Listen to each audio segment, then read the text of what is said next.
요한복음 20장 1절부터 18절까지 말씀을 제가 봉독해 드리겠습니다.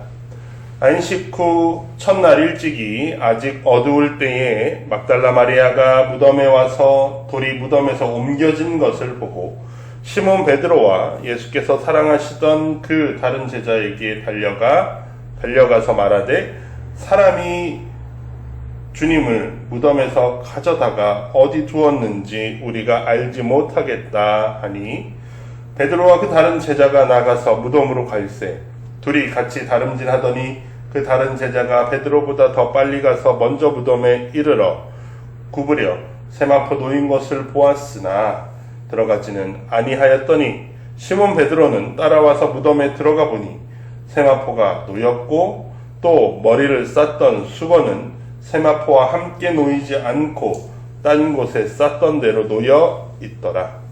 그때에야 무덤에 먼저 갔던 그 다른 제자도 들어가 보고 믿더라. 그들은 성경에서 그가 죽은 자 가운데서 다시 살아나야 하리라 하신 말씀을 아직 알지 못하더라. 이에 두 제자가 자기들의 집으로 돌아가니라. 마리아는 무덤 밖에 서서 울고 있더니 울면서 구부려 무덤 안을 들여다보니 흰 옷 입은 두 천사가 예수의 시체 누였던 곳에 하나는 머리편에 하나는 발편에 앉았더라. 천사들이 이르되 여자여 어찌하여 우느냐? 이르되 사람들이 내 주님을 옮겨다가 어디 두었는지 내가 알지 못함이니이다. 이 말을 하고 뒤를 돌이켜 예수께서 서 계신 것을 보았으나 예수이신 줄은 알지 못하더라. 예수께서 이르시되 여자여 어찌하여 울며 누구를 찾느냐 하시니 마리아는 그가 동산지기인 줄 알고 이르되 주여 당신이 옮겼거든 어디 두었는지 내게 이르소서 그리하면 내가 가져가리이다. 예수께서 마리아야 하시거늘 마리아가 돌이켜 히브리 말로 라보니 하니 이는 선생님이라는 말이라. 예수께서 이르시되 나를 붙들지 말라. 내가 아직 아버지께로 올라가지 아니하였노라. 너는 내 형제들에게 가서 이르되 내가 내 아버지 곧 너희 아버지 내 하나님 곧 너희 하나님께로 올라간다 하라 하시니 막달라 마리아가 가서 제자들에게 내가 주를 보았다 하고 또 주께서 자기에게 이렇게 말씀하셨다 이르니라. 이 모든 말씀은 하나님의 말씀입니다. 하나님 감사합니다. 아멘. 모두 자리에 앉아 주십시오. 감사합니다. 감사합니다. 할렐루야. 아멘. 우리 주님이 부활하셨습니다. 아멘. 아멘. 네, 오늘 부활의 아침을 맞아서 함께 예배 자리에 나온 여러분 모두를 주님의 이름으로 축복합니다. 여러분의 삶 가운데 부활의 능력이 나타나기를, 주님을 만나기를 주의 이름으로 축복합니다. 지난주는 저희가 예수님께서 예루살렘에 입성하시는 장면에 서 있었습니다. 예수님께서 예루살렘에 입성하실 때 어떤 사람들은 그 반대편에서는 로마의 군대가 입성했을 거다라는 상상을 하기도 했습니다. 그 말은 즉슨 예수님의 길과 세상이 말하는 그 길이 전혀 다른 길이었다라는 사실이에요. 그래서 예수님께서 예루살렘 성에 입성하실 때 예루살렘 성은 소동했습니다. 왜요? 자신들이 원하는 왕과 예수 그리스도께서 말씀하시는 왕의 이미지가 전혀 다르거든요. 그들은 힘 있는 왕을 원했고 우리를 로마로부터 구원할 강력한 왕을 원했지만 예수께서 보여주신 모습은 무엇입니까? 나귀를 타고 그 예루살렘 성에 입성한다라는 사실입니다. 하나님의 방식은 세상이 영광이라고 부르는 방식이 아니었고 하나님께서 보여주시는 그 장면은 말 그대로 낮아지심 그 자체였습니다. 어떤 학자는 하나님다운 모습이 바로 그 낮아짐이라고 말하기도 했습니다. 그리고 우리는 예수님께서 입성하신 이후에 한 주간 고난주간 위대한 주간을 보내면서 겟세마네로 빌라도의 법정으로 골고다로 어려운 무거운 길을 갔습니다. 그리고 오늘 비로소 우리는 새로운 시작을 보게 됩니다. 예수님께 부활이라는 말을 우리가 흔히 생각할 때 우리는 새벽을 떠올립니다. 그래서 부활절 예배를 보통 많은 곳에서는 새벽에 꼭 하도록 하는 교회들도 있습니다. 그리고 부활절 연합 예배 같은 걸 할 때도 새벽에 하는 지역들도 있습니다. 그러니까 우리가 새벽에 모여서 예수님의 부활을 목격한다라는 이미지인데요. 우리는 새벽이라고 말하면 어느 정도 시간대를 생각하냐면 한 5시에서 6시 정도 해가 떠오르고 있을 때를 생각합니다. 왜냐하면 예수님이 비치시고 빛이 다시 비치게 되는 것을 생각하면서 해가 뜨는 지점, 일출을 생각합니다. 그런데 오늘 성경이 말하고 있는 새벽은 우리가 생각하는 것보다 훨씬 더 밤입니다. 왜냐하면 마리아가 갔던 시간대가, 로마는 밤의 시간을 어떻게 나누냐면 6시부터 9시, 9시부터 12시 이렇게 3시간씩으로 끊었을 때 마리아가 간 시간을 사경, 그러니까 네 번째 3시부터 6시쯤으로 생각합니다. 게다가 마리아가 오늘 본문에 보시면 일찍이 새벽에 라고 표현되어 있는데, 그 일찍이 새벽이라는 말은 즉 3시 어간 4시 요 사이쯤을 이야기하는 시간대입니다. 그 말은 무슨 말이에요? 밝아오는 지점에 서 있는 게 아니라 마리아가 지금 완전 깜깜한 밤이 가장 깊을 때에 지금 마리아는 예수님의 무덤에 가고 있다라는 사실입니다. 그래서 오늘 본문에서는 뭐라고 표현하냐면 아직 어두울 때라고 표현하고 있었어요. 그러니까 밤이 가장 깊을 때. 요한복음은 성경 안에 문학적인 상징 그리고 어떤 신학적인 상징들이 굉장히 많습니다. 그래서 저희가 지난 주간에 새벽에 누굽니까? 유다가 배반을 하려고 예수님에게서 나갔을 때 밤이러라 라고 했을 때 그 밤이 단순한 시간을 말하는 것이 아니라 어떤 신학적이고 상황적인 그 지점을 표현하고 있는 것처럼 오늘 이 캄캄한 밤, 아직 어두울 때다라는 것은 그러한 상황, 부활이 없고 모든 소망이 끊어진 그것을 알 수 없는 그 상황을 표현한 게 아직 어두울 때라는 표현입니다. 이 깜깜하고 어두울 때 마리아는 예수님의 무덤으로 갔습니다. 오늘 본문은 좀 특별한 게 있는데, 원어로 보시면 요한복음이 여러 가지 이야기들을 표현하고 있지만 오늘 본문의 동사들, 뭐뭐 했다로 표현하지 않고 과거형으로 표현하지 않고 현재형으로 보통 표현하고 있습니다. 마리아가 갔다, 무덤이 마리아가 갔다, 뭐 달려갔다, 마리아가 보았다, 이렇게 현재형으로 말해요. 요한이 오늘 부활의 본문을 특히나 현재형의 단어를 많이 사용한 것은 부활이 그 전에 있었던 일이라는 표현이 아니라 지금 너희가 있는 그 삶의 현장이 부활의 시작이고 부활의 현장이라는 것을 분명하게 말하고 싶어 하기 때문입니다. 그래서 우리는 오늘 이 본문을 읽을 때 마리아가 예수님을 만나던 그 자리에 우리도 함께 있다라는 표현을 요한은 하고 있는 것이죠.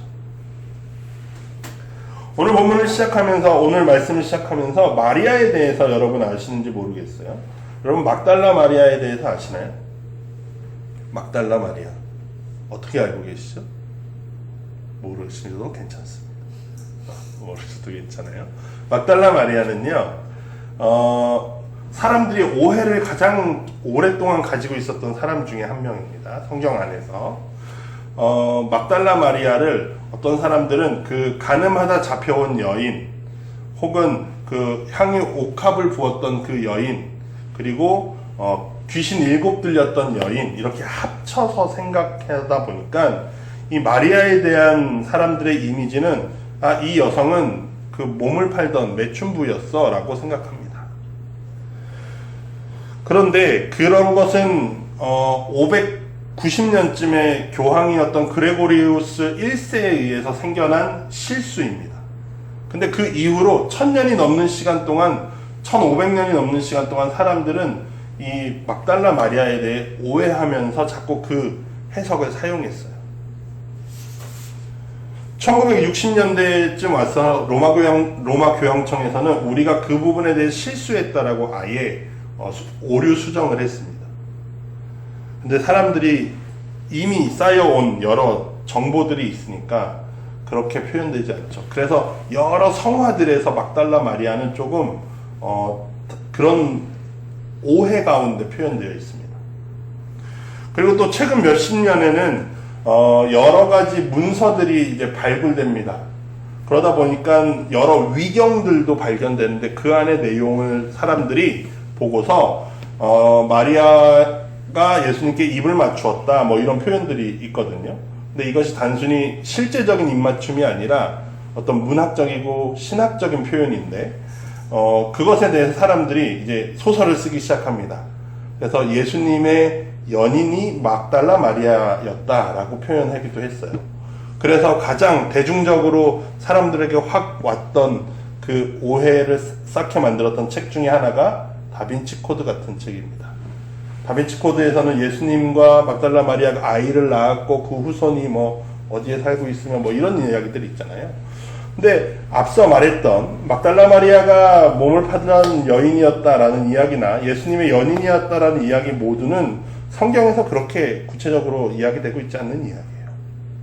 오해이고 우리만의 해석이죠. 근데 오늘 본문은 막달라 마리아가 누구인가라고 할 때 막달라 마리아는 예수님의 부활을 가장 먼저 본 제자이다라고 말하고 있습니다. 그리고 다른 그 어떤 제자들보다 예수님께 충성을 다한 제자이다라고 표현하는 게 요한복음이 말하고 있는 막달라 마리아입니다. 막달라 마리아는 다른 공관복음서에서도 처음 예수님을 만났던 여인들의 그 목록에도 들어가 있는 사람이에요. 그러니까 당시 초대교회 사람들은 누구나 마리아, 이 막달라 마리아가 예수님께 얼마나 충성된 사람이었는가가 그거를 확인할 수 있는 거죠.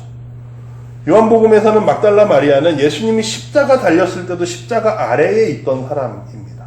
모든 제자들은 도망갔을 때 예수님의 죽음을 보았고 예수님의 장례를 치렀고 그리고 빈 무덤에도 찾아갔습니다. 다른 제자들은 다 무섭다고 집안의 문을 걸어 잠그고 숨어 있을 때 예수님을 향해 갔던 사람이 막달라 마리아라는 것이죠.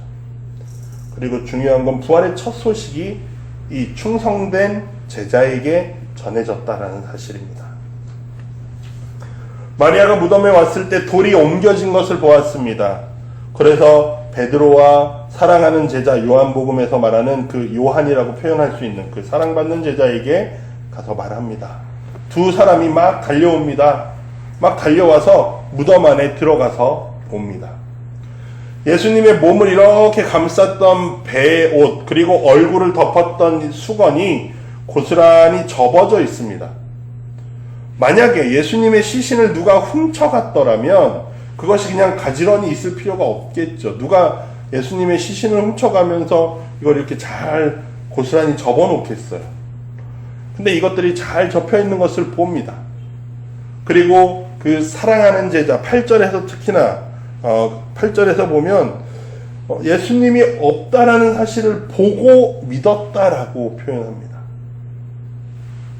요한은 그 다음 절에 이렇게 이야기해요. 9절에서 성경에 그가 죽은 자 가운데서 다시 살아나야 하리라 하신 말씀을 아직은 알지 못하더라라는 거죠. 사랑하는 제자는 이 예수님의 세마포나 얼굴에 수건이 잘 정리되어 있는 것을 보고 예수님이 정말 살아나셨나에 대한 이 믿음의 시작을 보고 믿게 됩니다. 요한복음이 강조하는 것 중에 하나죠. 믿음은 보고 믿게 되는 거예요. 근데 이 사랑하는 제자도 보고 믿게 되는데 온전히 다 알지는 못하더라라는 사실입니다. 두 제자가 베드로와 이 사랑받는 제자가 집에 가고 난 뒤에 중요한 사실은 마리아가 계속 그 자리에 있었다라는 사실이에요. 오늘 본문은 그래서 마리아의 이 발견과 마리아의 예수님에 대한 만남이 둘로 나눠지는 본문입니다. 마리아는요, 울면서 그 자리에 있었습니다. 예수님께서는 요한복음에서 15장에 이런 이야기를 하십니다. 나는 참 포도나무다 라고 말씀하시면서 너희가 내 안에 거해야 하고 나의 사랑 안에 거해야 한다라고 말씀하시거든요. 이 마리아는 오늘 그 말씀을 그대로 행하는 사람이에요. 주님 곁에 머물러 있고요. 주님 안에 머물던 제자라는 거죠.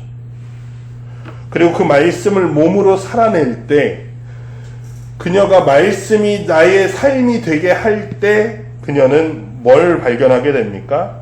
예수님을 만날 수 있는 사실을 오늘 우리에게 보여주고 있어요. 만남은 주님 안에 머물 때 가능하다라는 것입니다. 마리아가 울면서 무덤 안을 봅니다. 천사가 있는데요. 예수님이 머리에 있던 자리와 발에 있던 자리에 두 사람이 앉아 있어요. 울면서 보니까 천사들이 묻습니다. 여인이여 왜 웁니까? 라고 물어요. 그러니까 말하죠. 아우 우리 예수님의 시신을 누가 가져갔는데 모르겠어요 라고 말합니다. 근데 지금 상황은 어떤 상황입니까? 여러분 부활이 일어난 상황입니까? 일어나지 않은 상황입니까? 일어나지 않은 상황인가요? 예수님의 시신이 없잖아요. 그럼 부활이 일어났습니까? 일어나지 않았습니까? 나는 못 봤지만 예수님의 시신이 없으시잖아요. 빈 무덤이라는 사실이에요. 그 말은 즉 부활이 이미 일어났다라는 사실입니다. 근데 지금 마리아는 뭘 하고 있죠? 부활에 대해서 모른다라는 사실이에요. 그래서 그 무덤 안을 보면서 울고 있고 천사들은 너가 왜 울고 있냐라고 묻습니다. 그러면서 마리아가 울면서 이렇게 쳐다보다가 몸을 일으켜서 뒤를 돌았는데 오늘 성경에서 뭐라고 표현하고 있어요? 예수님이 그 뒤에 서 계셨다라고 표현하고 있습니다. 근데 마리아에게 묻습니다. 예수님이 여자야 왜 우냐? 당신 왜 울고 있습니까? 라고 물어봐요. 그랬더니 마리아가 또 뭐라 그럽니까? 선생님, 이 아저씨 그 사람 예수님을 보고 그 무덤가를 지키는 사람인 줄 알고 동산지기 무덤가를 지키는 사람인 줄 알고 아저씨 혹시 여기 있던 시신 아저씨가 옮기셨으면 어디다 옮기셨는지만 좀 알려주세요. 제가 가져다 놓을게요 라고 말합니다. 예수님을 알아봅니까? 알아보지 못합니까? 알아보지 못하고 있다는 사실이에요. 부활은 이미 일어났습니다. 여러분. 그런데 우리가 알아보지 못한다는 사실이 요한복음은 꽤나 중요하게 이야기하고 있어요. 그래서 예수님께서 마리아를 부르십니다. 뭐라고 부르셔요? 마리아야 라고 하고 부르십니다. 중요한 사실은 마리아가 눈으로 보고도 예수님을 못 알아봅니다. 그런데 언제 알아보게 돼요? 예수님의 음성을 들을 때 알아보게 된다는 사실이에요. 요한복음은 이 지점을 굉장히 이렇게 핵심적으로 표현하고 있습니다. 마리아가 그 이야기를 듣자 예수님의 말씀을 듣자 돌이켜서 선생님이라고 말합니다. 라보니라고 말하거든요. 여러분 예수님께서 요한복음에서 10장 3절에 이렇게 얘기하셨습니다. 선한 목자에 대한 비유 하실 때 이렇게 얘기하셔요. 문지기는 그를 위하여 문을 열고 양은 그의 음성을 듣는다 라고 말합니다.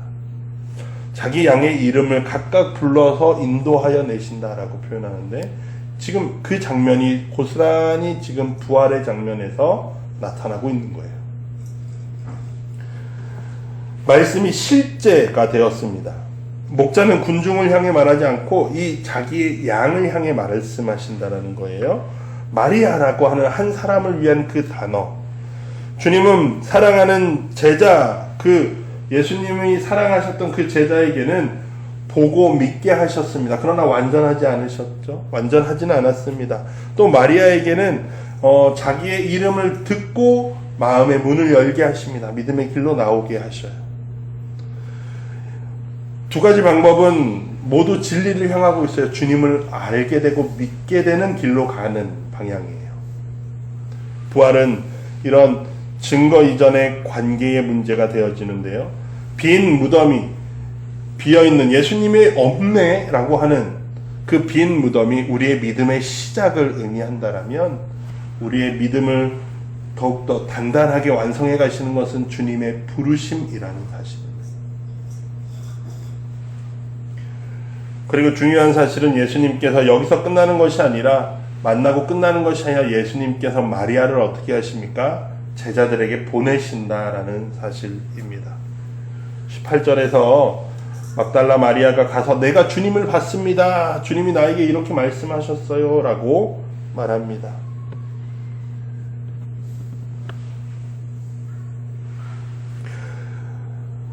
이 앞에 17절에서 예수님께서 마리아가 이 선생님 하면서 자기를 붙잡으려고 합니다. 그때 예수님께서 마리아를 나를 붙잡지 말라라고 하십니다. 이게 단순히 내 몸에 손을 대지 말아라 라는 말 표현이기도 하지만 동시에 어떤 의미도 가지고 있냐면 지금 하고 있는 너의 행동들을 멈춰라 라는 의미가 되기도 합니다. 마리아는 무엇을 하고 있었습니까? 예수님께 와서 머물고 있었습니다. 무덤에서 머물고 있던 사람에게 주님이 먼저 만나 주셨어요. 그건 아주 귀한 일입니다. 그 자리에서 예수님의 음성을 들을 수 있었어요. 그런데 마리아는 예수님을 붙들려고 했습니다. 그 자리에 있고 싶어 했습니다. 공간복음에서 표현하던 대로 하면 변화산 사건과 같은 느낌이죠. 베드로는 여기에다가 움막셋을 짓고 여기에 있으시다 라고 말했어요. 마리아는 선생님 하면서 예수를 붙잡으려고 했습니다. 이 자리에 있길 원했습니다.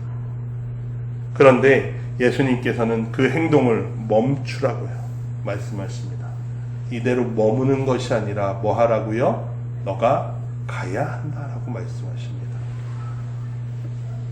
그래서 머무는 것 좋다. 여기까지 했으면 됐어. 이제는 가야 할 때이다 라는 거예요.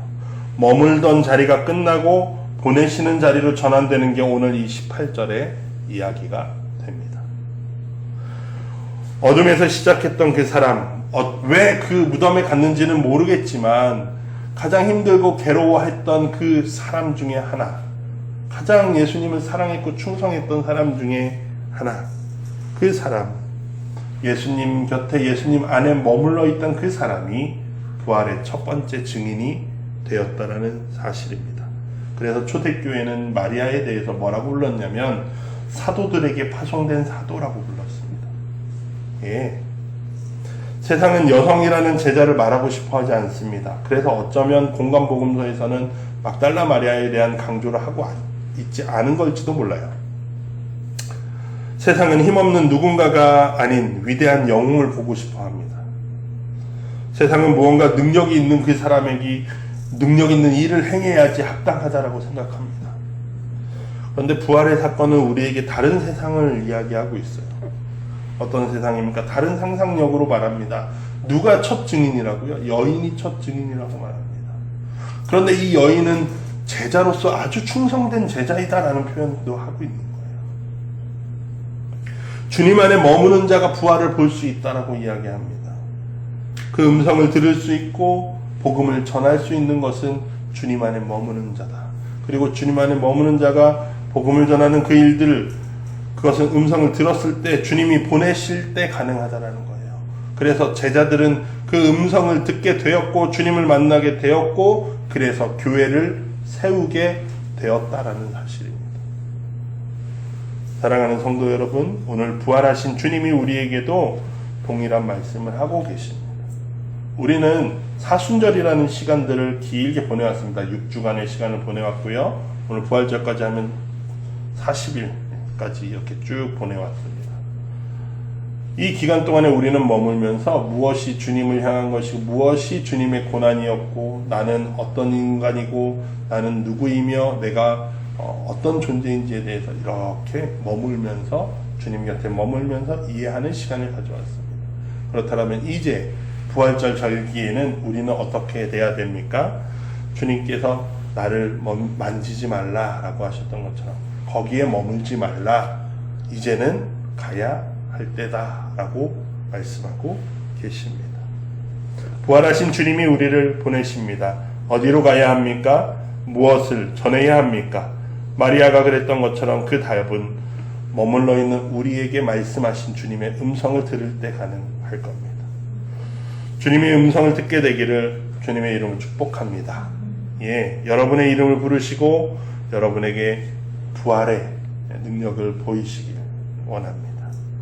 또한 부활의 주님께서 우리의 이름을 부르실 때 또한 우리에게 가라고 또한 말씀하고 계시다라는 것도 들으실 수 있기를 바랍니다. 부활의 진리를 보고 믿게 되어지고 듣게 되어지고 하나님의 나라를 세워갈 때 주님께서는 우리를 보내고 계시다라는 사실을 기억하십시오. 그리고 나아가셔서 주님이 부활하셨다라는 진리를 전하시기 바랍니다. 그냥 세상이 이야기하는 것 아닙니다. 예수 믿으면 잘 돼. 뭐가 잘 되는데 그냥 몸도 낫고 어째 사업도 잘 돼. 이런 얘기를 하려고 예수를 전하는 게 아닙니다. 물론 그렇게 처음 왔을 수도 있을 거예요. 그러나 복음이 그 자리에 머물러 있는 것은 아니라는 사실입니다. 오늘 우리가 다른 것을 상상하고 세상과 다른 진리를 이야기할 수 있기를 바랍니다. 그래서 주님이 기뻐하시는 하나님의 나라를 세워가는 우리 하나님교회 성도들이 되기를 주님의 이름으로 축복합니다. 그 무엇도 우리를 이렇게 사랑해서 끊을 수 없으니 이번 주간도 주님의 부활의 말씀을 품고 주님과 함께 걸어가실 수 있는 여러분 되기를 바랍니다. 오늘의 말씀이 여러분의 마음에 남은 것들 붙잡고 우리 함께 다짐의 기도 하겠습니다. 하나님 감사합니다. 오늘도 우리에게 말씀하시니 감사합니다. 우리들 부활하신 주님을 봅니다. 또 주님의 음성을 듣습니다. 주님이 우리를 보내시니 우리가 그 사명을 붙잡고 이 땅 가운데 부활하신 주님을 전하기 위해 나아가는 우리 하나님교회가 되게 하여 주시옵소서. 우리들 나아가서 세상이 말하는 것들을 또한 말하는 것이 아니라 주님께서 말씀하신 것, 주님께서 말씀하신 그 은혜, 그 사랑을 온전히 드러낼 수 있게 하여 주시옵소서. 그래서 이 땅이 더 이상 세상으로 채워지는 것이 아니라 하나님의 사랑과 은혜로 가득히 채워질 수 있게 우리를 사용하여 주시옵소서. 감사드리며 예수님의 이름으로 기도드립니다. 아멘.